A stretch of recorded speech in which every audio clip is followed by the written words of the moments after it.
No mai haere mai. Welcome to the Maxim Institute podcast. My name is Jason Heal. I'm the Communications Manager at Maxim Institute, and this is our weekly short-form podcast. These podcasts are released in tandem with our weekly column and are a chance for you to hear in-depth from the column's author about some of the thinking that went into producing their final piece. Today we talk to Maxim Communications Coordinator Sisilia Teu about her recent column.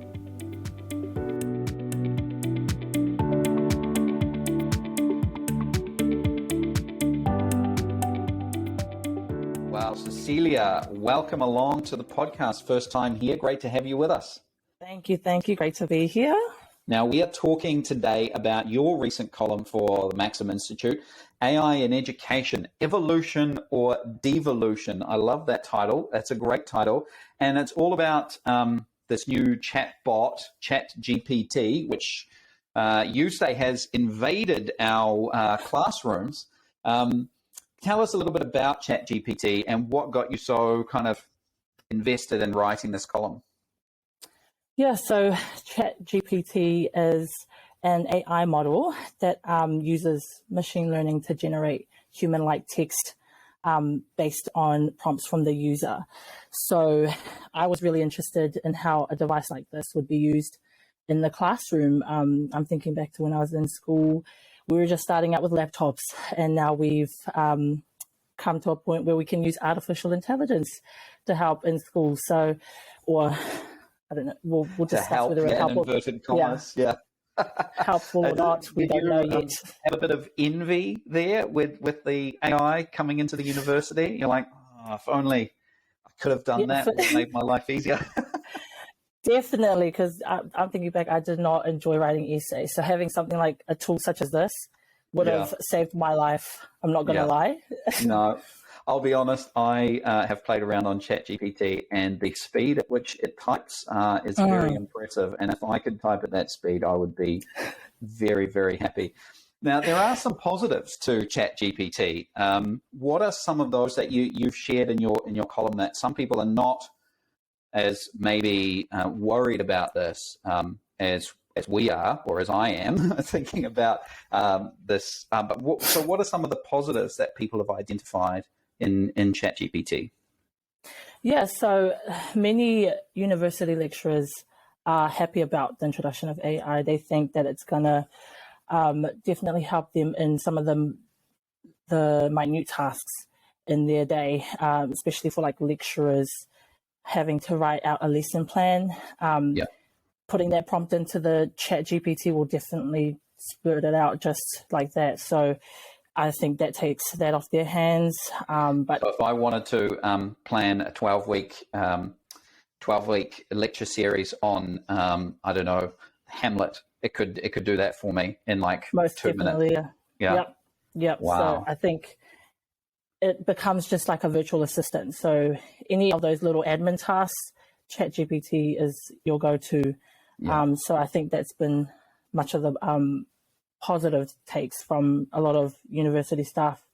And they think it's an opportunity for them to get creative in how they assess their students, whether it be bringing back oral assessments or maybe getting students to do random speeches throughout the terms to ensure that students are actually engaged in their learning. So those are some of the positives. So instead of asking for an electronically submitted assignment, they would say, right, stand up the front and it's 8 weeks in and I'm going to ask you a random question from sometime in the last 8 weeks, something we've studied, and you're going to give me a 5-minute report on that.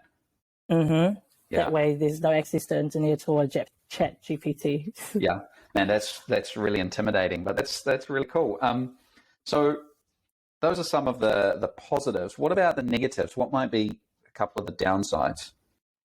Yeah, well, so some of the obvious ones is cheating, plagiarism, lack of critical thinking, and laziness. Having something like ChatGPT takes so much time off your hands, especially for students. So I'm sure using a tool like this will definitely invite those kinds of problems, especially. But I do say that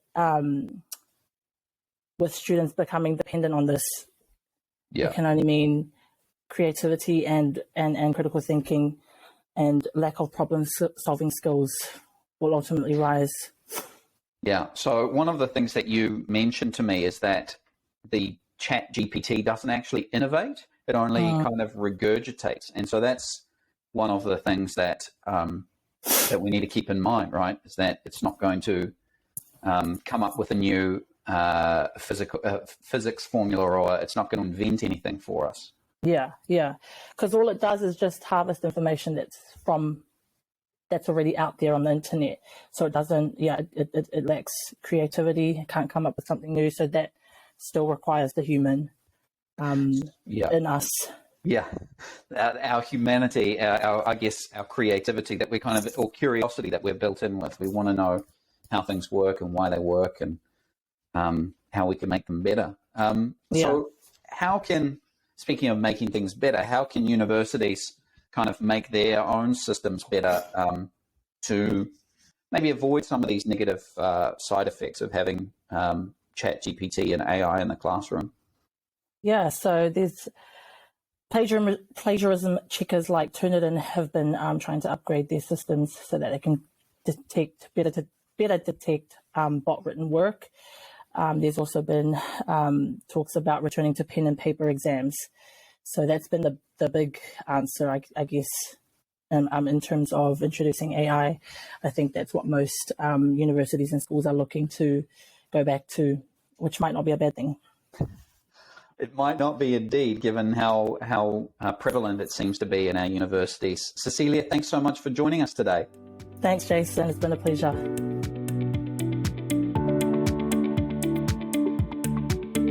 Now let's hear from Sisilia as she reads her column.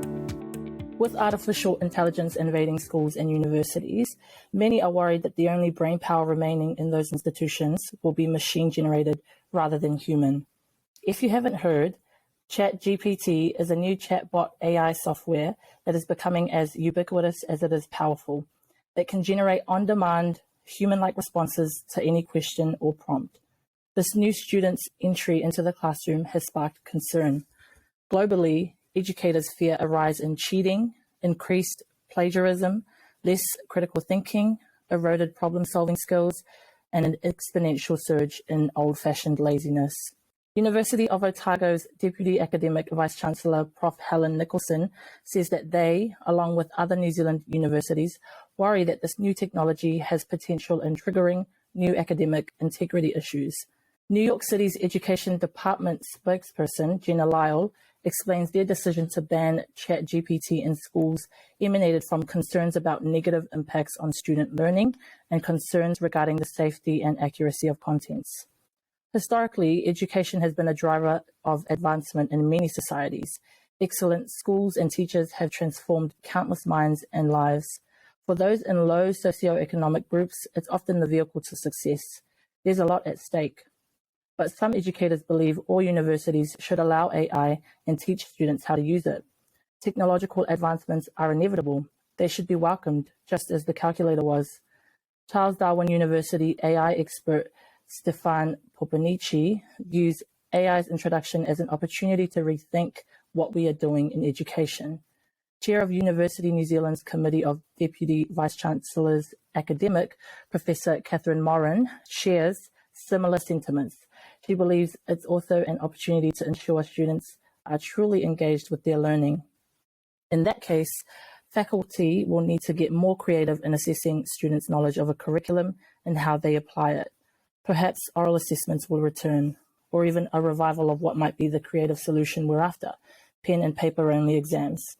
Even though technological advancements are expected, educational institutes must ensure measures are taken to implement them safely. Despite the mixed responses, there's still an evident desire to use AI in education. Plagiarism checkers like Turnitin are already upgrading their systems to detect bot-produced work. Organisations like Universities Australia are reviewing their academic integrity guides and meeting with experts. To combat the University of Otago's concerns, Prof Helen Nicholson stated that her institution is also discussing the impacts of this AI tool with universities abroad. Don't get me wrong, AI has its place, but we need to strengthen the context. Students spend their most impressionable years in these institutions. Education is not just information, but also formation. What kind of people will we produce if AI takes residence in our classrooms? Victorian sci-fi writer H.G. Wells posed the dilemma. We need to constantly be challenging ourselves to strengthen our character and increase our intelligence. Let's embrace the tedious yet enriching challenges of writing essays from scratch or doing personal research for group projects. Perhaps human intellect can be replaced or even superseded, but conversation, competition, and human connection must remain at the heart of education. In short, once again, it's all about lecturers and teachers.